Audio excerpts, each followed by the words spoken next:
ያው ስሜን ተናገራለች ሙሉማዊት ተባላለሁ የኢትዮጵያ ኮሚኒቲ ለአሁኑ ጊዜ ፕሬዝዳንት ነኝ።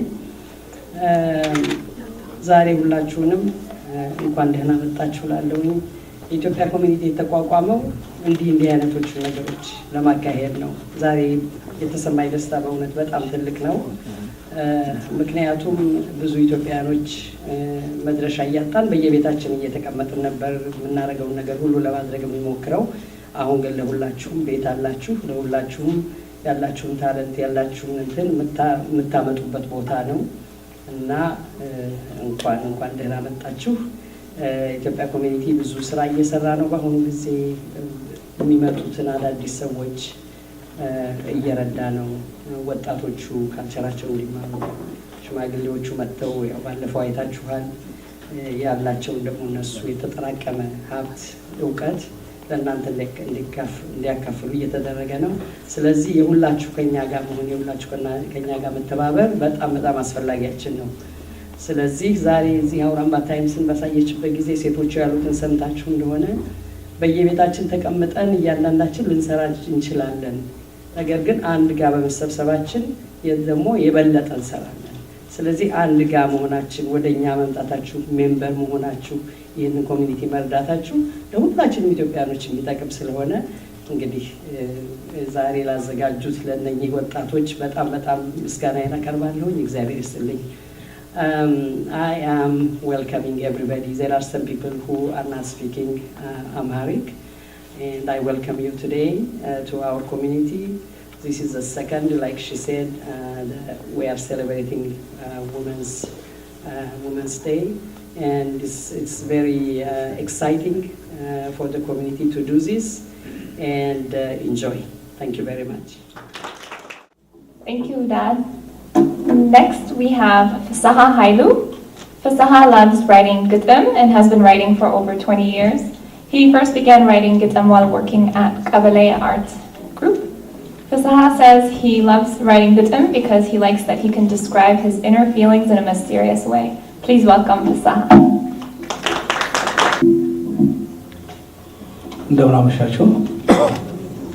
በጣም አመሰግናለሁ እድሉ ስለተሰጠኝ። እህቶቻችን እንኳን አደረሳችሁ። ለዛሬ 3 ግጥም እንዳነብ ተሰጥቶኛልና ሰዓት አነባለሁኝ። የመጀመሪያው ግጥሜ ስሟ ይላል።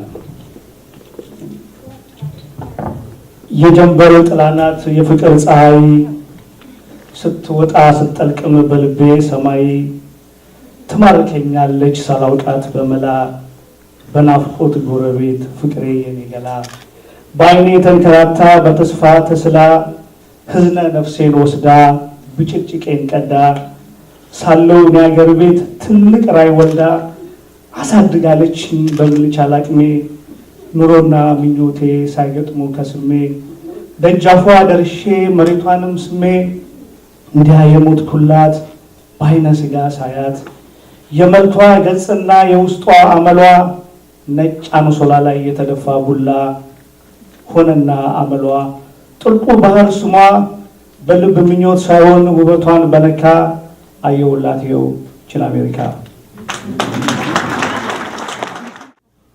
Now we have Faith Mulugeta. Faith is the youngest poet we have here today. She is only 9 years old and is in the 4th grade at BF Day Elementary School. She was a finalist in the Writers in the School Poetry Contest earlier this year.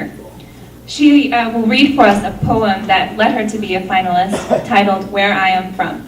Please help me welcome Faith. Where I am from. I'm from coffee, raw meat and spicy bread. I'm from tropical weather and gelati and candy. I am from soccer and running. I am from church and celebrating Easter 1 week later. I am from swimming, a lot of laundry detergent, and yummy shoes. I am from the army, Mirinda, Coca-Cola. I am from Injera. I am from curly hair and braids. This is where I am from. Thank you, Aksum. And now we have Hudad. Shifarao. You met her earlier in the evening, but she will be back to talk. She'll read us a poem from one of her favorite female Ethiopian writers. Please welcome Udad back.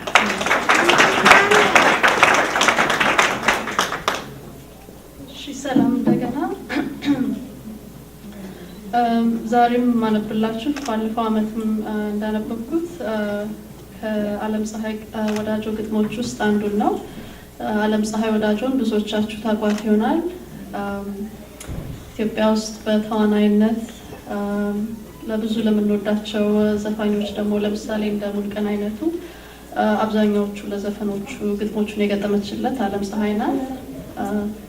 ከዛ በተረፈ ደግሞ ብዙ ደሳስ የሚሉ ግጥሞችን ጽፋለች እና ዛሬ ማነብላችሁ ከግጥሞቹ አንዱ ነው። ይሄ ማነበው ግጥም ምኑን ሰው ተባለ ይላል። ምንድነው መለያው ሰው የመሆን ወጉ ሲከፉ ካልነቁ ለነገ ካልተጉ አይተው ካላመኑ ሰምተው ካልፈረዱ አምነው ከተገፉ አውቀው ከተጎዱ ከሀፍረት ከውርደት ሞትን ካልመረጡ ከበረቱ ኗሪ በምን ነው መብለጡ እባብ ከደነሰ በዋሽንት አጀባ አንበሳ በትእዛዝ ከወጣ ከገባ ምንድነው ሰውነት ከዚህ የማይሻል ከዚህ የማይረባ ከዚህ ካልተሻለ ከዚህ ካላየለ ምኑን ሰው ተባለ ነብር በዚህ ማህግ ከተንጎማለለ ዝሆን ከትርኢት ሜዳ ላይ ከዋለ ፈረስ በጅራፍ ድምጽ መስመር ካስተዋለ ምንድነው ሰው ማለት ከዚህ ካላየለ ጦጣ ካሜራው ቃ ጥበብ ከቀመረች ድመት በተግባሯ ባልማዝ ከነቆጠች ውሻ ከናልባሱ ሙሉ በዓል ይዞ ከጅብ ጋር ሲጨፍር ተመልካች አፍዝዞ ምንድነው መብለጫው የሰው ልጅ መግዘፊያ ሰው ነው የሚያሰኘው አልቆ የሚያሳየው ከእንስሳቱ ግፊያ በበደል ተክበን በተንኮል አጊጠን ምቀኝነት ሰርተን ጥላቻን አምጠን በቂም ተመርዘን እንቅፋት ደርድረን አዳጊ ኮርኩመን ደግነት አባረን ሰውነን እንላለን አይደንቄም ሰውነት ከነቁሻሻችን ተደብቀን ከሆነን እኛ አልነበርንም ወይ በአምሳሉ የፈጠረን ለጽዮኑ ያጨን እንዴት በምን ምክንያት በክፋት በልጽገን ባሉባልታ ጫጨን አእምሮ ሰርቶልን ምድርን ፈጥሮልን ፀሐይ አብርቶልን አየሩን ለቆልን ውሃውን ባርኮልን ምርቱን አጽድቆልን ከእንስሳቱ በላይ ከአውሬ የተሻለ መኖር መርቆልን ምን ጋበላሸነው ሰመሆናችንን በምን አፈረስነው ህግ እምነታችንን እኮ ምኑ ላይ ነው የሰው መሆን ወጉ በእግር ከተዳጨ ክብርና ማዕረጉ ትናንትን አስታውሶ ነገን ካልቀየሰ ዛሬን ካልሰራበት ካልተፍጨረጨረ ካልተንቀሳቀሰ በምን ይለያያል የሰው እጣ ፈንታ ከእንስሳቱ መዝገብ ከአውሬዎቹ ተርታ እግዚአብሔር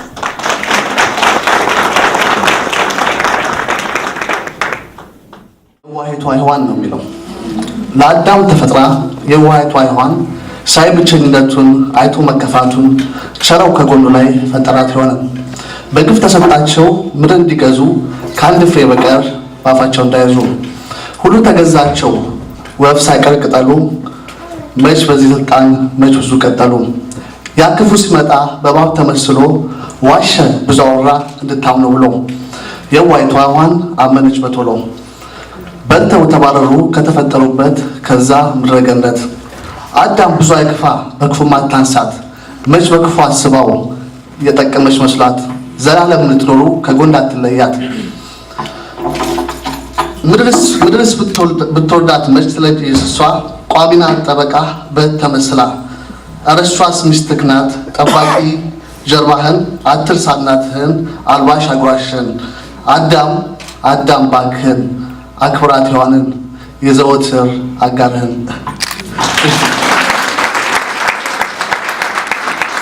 አንድ የመጨረሻ ነባለው የሚለው የሰው ማኛ ነው የሚለው ማኛ በቃል ማኛ ጤፍ እና ማኛ ማለት ንጹህ ነጭ ነው ደስ ይላል ሲታይም በጣም ይላልና ይገልጽልናል ጥሩ ነገር ለመግለጽ ነውና የሰው ማኛ ነው የሚለው ርዕሱ ማለት ነውና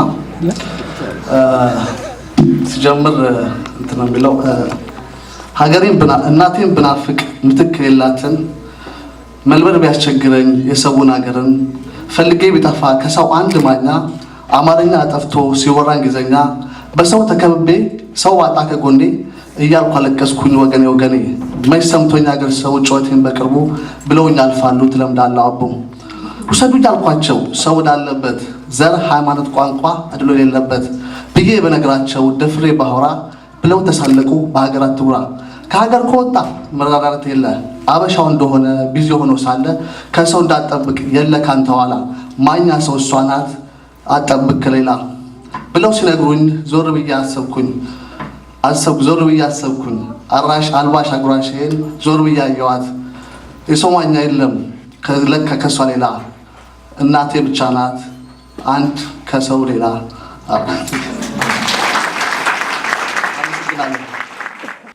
We have Nigist Salku. Nigist started her career as a journalist in Ethiopian radio in 1987 and has risen through the ranks to eventually become the editor-in-chief at Ethiopian television. Over the years, she has had a chance to talk to both ordinary people and heads of state, to experience different cultures and to visit every corner of Ethiopia. She has also spent time in more than 25 other countries in Africa, North Africa, and Europe, as well as the Middle and Far East. Besides her professional contributions, Nigist has been active with a variety of organizations that address the political, social, and environmental issues. Nigist's diverse background and interests are among her stronger aspects in her goal to host a radio show.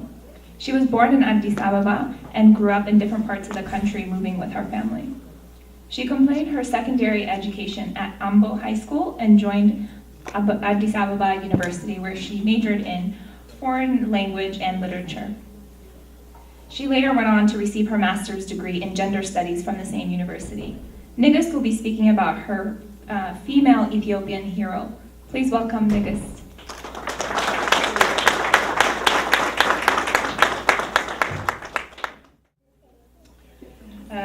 ዛሬ የምነግራችሁ በህይወት ስላሉ ብሩክ ሴት ነው። ስለሳቸው ስሰማ ኖሬ አግኝቻቸው አጠገባቸው ቁጭ ብዬ አዋራኋቸው ዕለት ምንኛ ታደሉ ናቸው ነበር ያልኩት። ለነገሩ መታደል ብቻ አይደለም፣ ሁላችንም ያ ባህሪ በየደረጃው አለን። ብዙዎቻችን አንጠቀምበትም እንጂ። እኚህ ሴት እዩኝ አይሉም፣ ለመታወቅ አይጋፉም።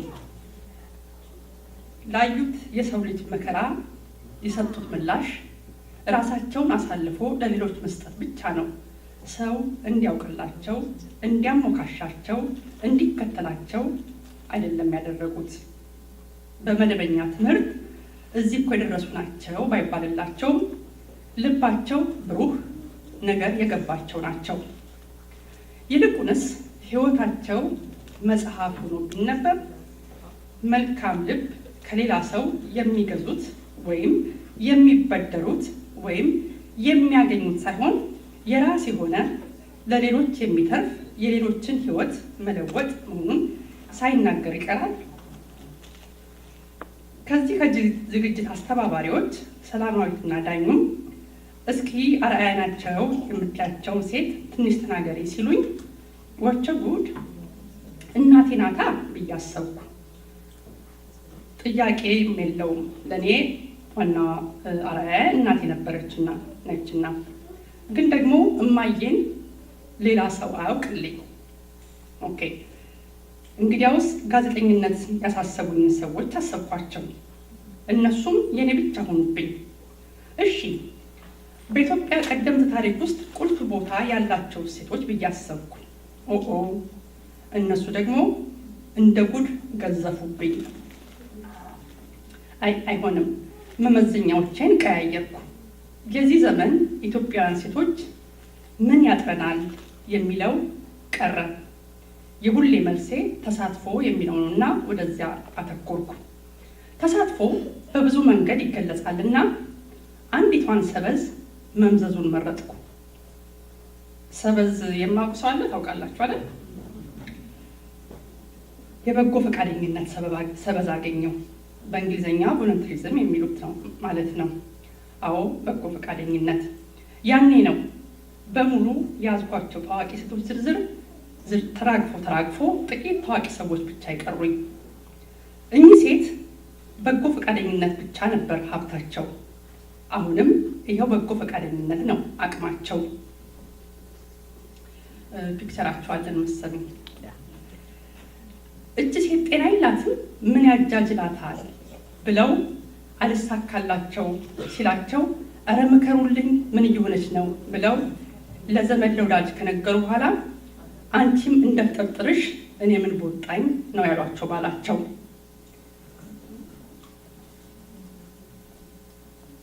እስካሁን ዳርዳር የምለው ማንን ለማለት እንደሆነ ገመታችሁ? እስኪ ማንን ለማለት ይመስላችኋል?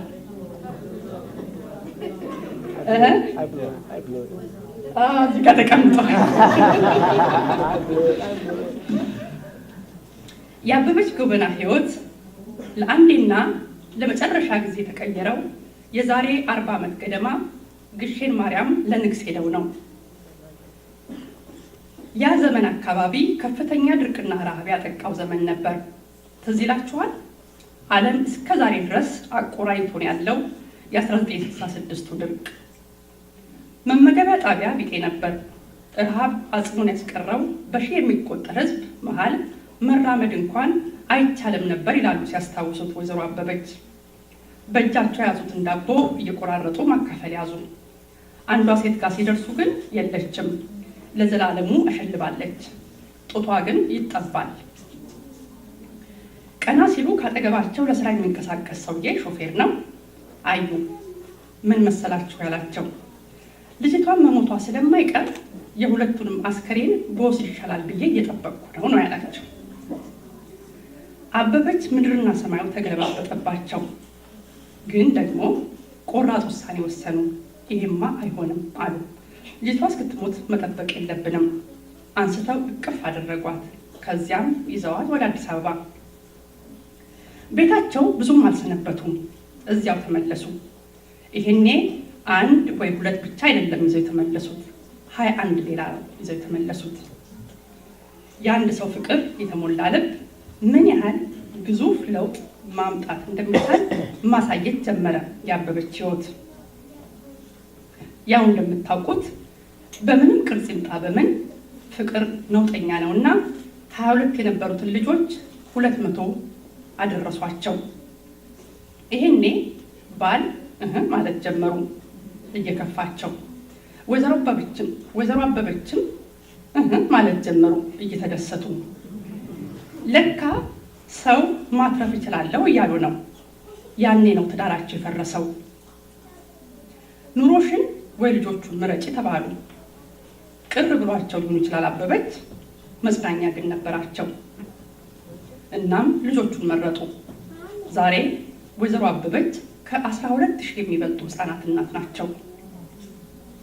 ሲጀምር ይላሉ ወይዘሮ አበበች ጎበና፣ ሲጀምሩ እንዴት መቀጠል እንደሚችሉ ግልጽ ያለ ስዕል አልነበራቸውም። አእምሯቸው ውስጥ ግን ጠንከር ካሉ እንደሚቻል ይታወቃቸው ነበር። በመጀመሪያ 6 ዓመት ያለ የሌለ ጌጣጌጦቻቸውን ሸጡ።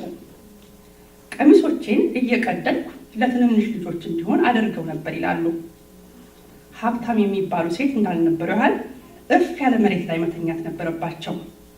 ህፃናቱን እቅፍ አድርገው ነበር የሚተኙት። ለነገሩ ከ38 ዓመታት በኋላ ዛሬም ህፃናቱን እቅፍ አድርገው ነው የሚተኙት። ቁርስ፣ ምሳ፣ እራትም የሚቀምሱት በአንድ ጠረጴዛ ዙሪያ ነው። 12,000 ህፃናት አብዛኛዎቹ በረሃብ በበሽታ ወላጆቻቸውን ያጡ ናቸው። ሌሎቹ ደግሞ በየሆስፒታሉ በራፍ ወይም እሳቸው በራፍ ላይ ተጥለው የተገኙ ናቸው። ሌሎች ጥቂቶች ደግሞ ወላጆቻቸው በኤችአይቪ ኤድስ ሞተው እነሱም ቫይረሱ ያለባቸው ናቸው። ወይዘሮ አበበች ማብላት ማልበስ ብቻ አይደለም የሚያከናውኑት፣ ያስተምሯቸዋል፣ ይኩላሉ፣ ይድራሉ። አሁን ከተለያዩ ዩኒቨርሲቲዎች የጨረሱ ብዙ ልጆች አሏቸው። ለከፍተኛ ትምህርት ያልበቁት ደግሞ ወደ ስራ መስክ የሚሰማሩበትን መንገድ ያመቻቻሉ በየደረጃው። ወይዘሮ አበበች ዛሬ ብዙ ደጋፊ ያላቸው፣ ዓለም አቀፍ እውቅናም አግኝተዋል። ኢትዮጵያዊቷ ማሪያ ቴሬዛ ተብለዋል። ይሄ ደግሞ ልጆቻቸው የተሻሉ እንዲያድጉ እያስቻለ ነው። ወይዘሮ አበበች ጎበና ዛሬ በ80ዎቹ እድሜ ክልል ውስጥ ናቸው። አይናቸው ደክሟል፣ ልባቸው ፔስ ሜከር ከተገጠመለት በርካታ ዓመታት ሆኖታል እና እኚህ ሴት ሳያመጡን ትምህርት ሊሆኑን ይገባል። የግድ ሁላችንም የሙታን ልጆች በመርዳት ወይዘሮ አበበችን መሆን የለብንም። ሁላችንም ግን በያለንበት የህብረተሰባችንን ችግር በመቅረፍ ወይም የበለጠ እንድንሆን በማድረግ የየበኩላችን ድርሻ በማበርከት ትንንሽ አበበች መሆን እንችላለን። እዚህ ውስጥ የኢትዮጵያ ኮሚኒቲን ያፈሩ ልበል ወይም የኢትዮጵያ ኮሚኒቲ ያፈራቸው ጥቂቶች አሉን። እነሱ የኛ አበበች ጎበና ናቸው። ጊዜያቸውን ጉልበታቸውን ይሰጡን። ሌሎቻችንስ ከቤተሰባችን ውጪ ለሌላ ሰው ምን እናደርጋለን? ለኮሚኒቲያችን ከዚያስ ለሀገራችን? እስኪ አንዳንዴ ራሳችንን እንጠይቅ። ስላዳመጣችሁኝ አመሰግናለሁ። Putting this program here, and it's very important because the woman of Ethiopia is basically the backbone of who we are. And for that, every time I paint a painting, or if I work on any painting, it goes back to some kind of woman thing to it. And I don't understand because I'm not a painter who like to paint something I think about. I like the painting to take me somewhere, and I always end up in this strong image of women's, and I always wonder why that is. But then it's easy for me because I was raised by a woman, and I don't have my father died when I was 2, so my mom raised me all my life. The condition basically in Ethiopia, the last 15 years was not even. So then I know that when I go home, I'll find someone who will tell me it's okay. The past 15 years, there's always some kind of problem somewhere. Just like the children that kicked out both as families from the one who won Emmy, and all of you know that there's a war, there's always some kind of struggle in our country. It can be a political, it can be a social thing, it can be a problem with the economy. But one thing holds us together, and that one thing is Ethiopian women. We tend to lose our faith in governments and people and religion, but the one thing we always have behind us is the love of a woman. And for that, I'm forever grateful for my mom for giving me a chance to be who I am today. And if it's not for her, I would not even make it. Because I was the condition in the country was really bad, and family was in a political condition in the country was really bad. Then I know that when I go home, I'll find someone who calm me down. Then I know that when I go home, I'll find someone who calm me down, tell me it's okay. Condition you're gonna bad. My family was in a, and she's not only doing that for me, but then I know that when I go home, more than I'll find someone who calm me down, tell me it's okay. And I'm saying this because this is a case for every Ethiopian family country was really bad. So we owe it to our mothers and our sisters. Then I know that when I go home, that I'll find someone to calm me down, tell me it's okay. You're gonna have to give them what they gave us. We have to make sure that women are empowered in our country. And for that, when I get a chance to paint, that's what I do. I paint about women's rights somehow, so we can empower them. And because the only way my life worked out is because of my mother, like I said. But imagine if that's true in all the country, where we can be today. So that's why we have to invest back into our women, giving them education they want. Because education is not, women do not have a good education, even in the bad condition that it is, women still get a lesser education than men in our country. So we have to make sure that women get the education they need so they can be empowered to make the change. We need to make sure that they have to get the financial and economic background strength. We have to make sure that small micro banks be around so they can lend the money, so they can build businesses, because the women, when they get money, that money will multiply it. Just the opposite will happen with men, because usually we know what's going to happen when men have control over money. And so we also make sure that our laws are behind women, supporting them, so we can respect their power, their rights. One of the things in Ethiopia is like the law might be behind women. There is a law for women's rights, but there is a social stigma that kept women not to tap into that law. So we have to make sure that we educate our women so they can tap into the same law and the same rights to exercise it. So I'm not going to waste condition time on that. It was really bad. I'll tell you family a little bit about this painting. But then I know that when I go home, when I paint it, I'll find someone who can paint it with my hands. Okay, you're gonna do it. The reason why I like this painting is because it reminds me of my mom. How she always appeared calm and collected and dressed well. But there's a lot of problem behind her. That's why she have her eyes are teary. She always worried for the kids, for my brothers and sisters, where they are and what they were doing. She should never have a peace that gave her a chance to live her life peacefully, but she carried on for us. So she gave us that confidence that everything is going to be okay, and we all turned out to be good because of that. And I think that's the case for every woman. So it gives me a lot of pleasure to come here and to personally say thank you to all Ethiopian women and all women around the world. Thank you very much.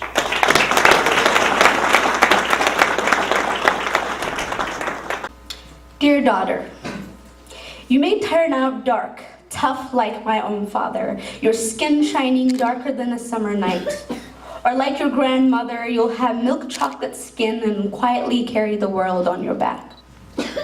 Whether you're born dark or light, you'll be black, a black woman.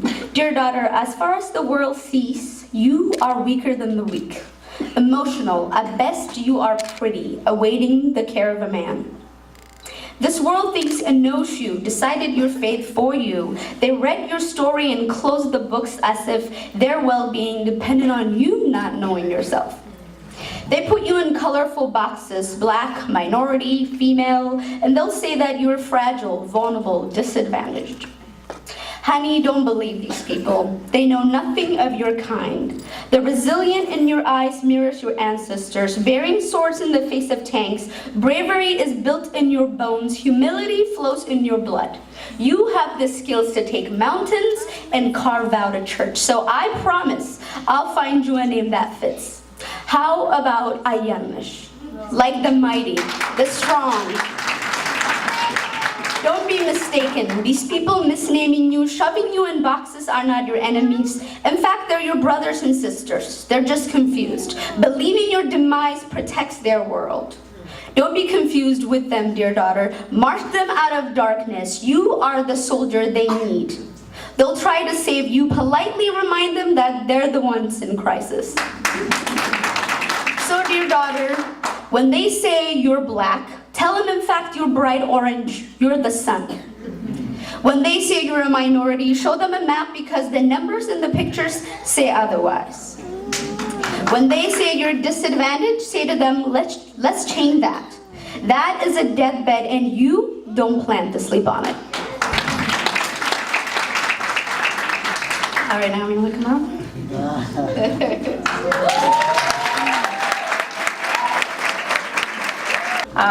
We would like to thank you all for joining us today. Also, we would like to thank Salam Misgrano, who has put together this wonderful event. She has worked tirelessly for months and months, and without her, we would not be here and have this wonderful event. So, on behalf of the Ethiopian community in Seattle, and behalf of all of you, let's give a round of applause to Salam for all of her hard work.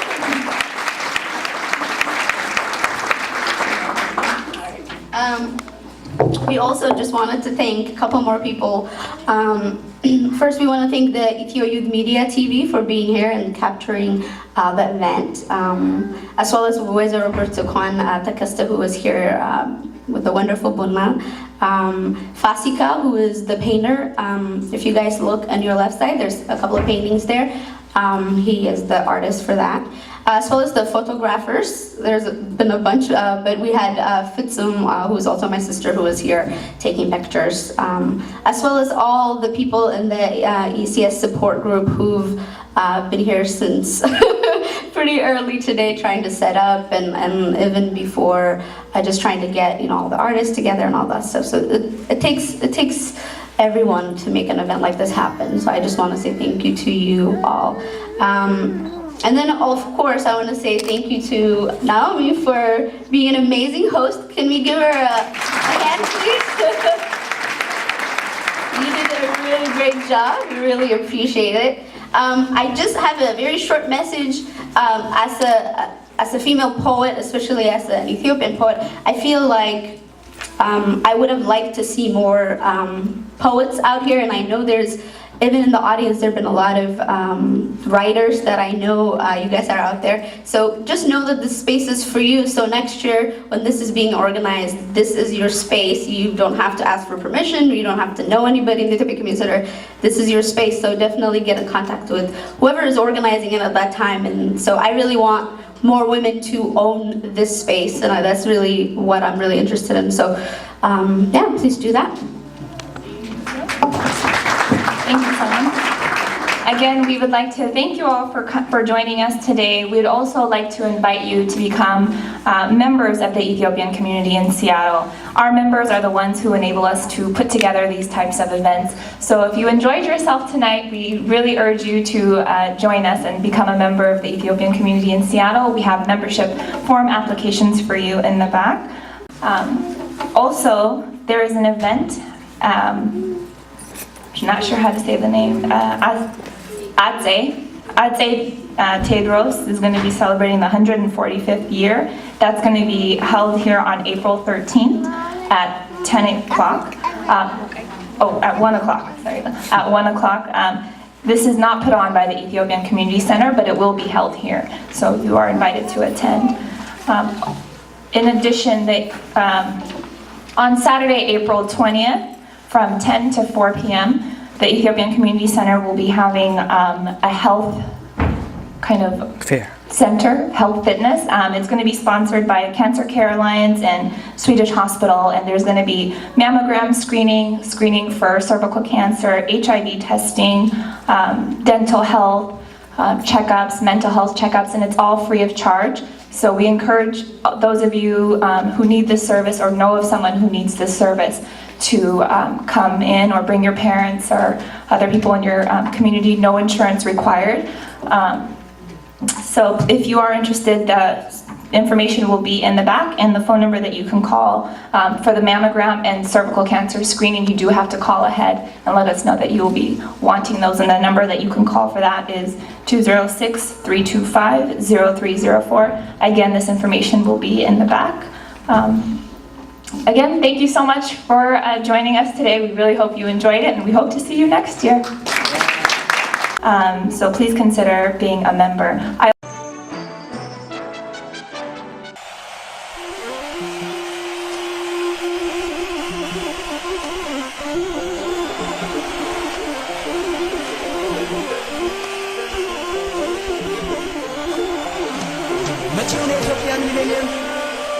ልክ እንደ አብሮ መብላት መጠጣታችን ለለውጥ ተጋግዘን በመስራት የሀገራችንን እድገት የምናይበት ጅምር እንዲሆን የእግዚአብሔር ቅዱስ ፈቃዱ ይሁን እላለሁ። መልካም በዓል፣ መልካም ጊዜ። ይቅርታው ጊዜ እንዲሆን አሁን ይጠበቃል ከኛ ላላህ የቅዱስ መንፈስ ማደሪያው ቢያደርግ ዛሬን እናስበት በተሰብስበን ይሰማል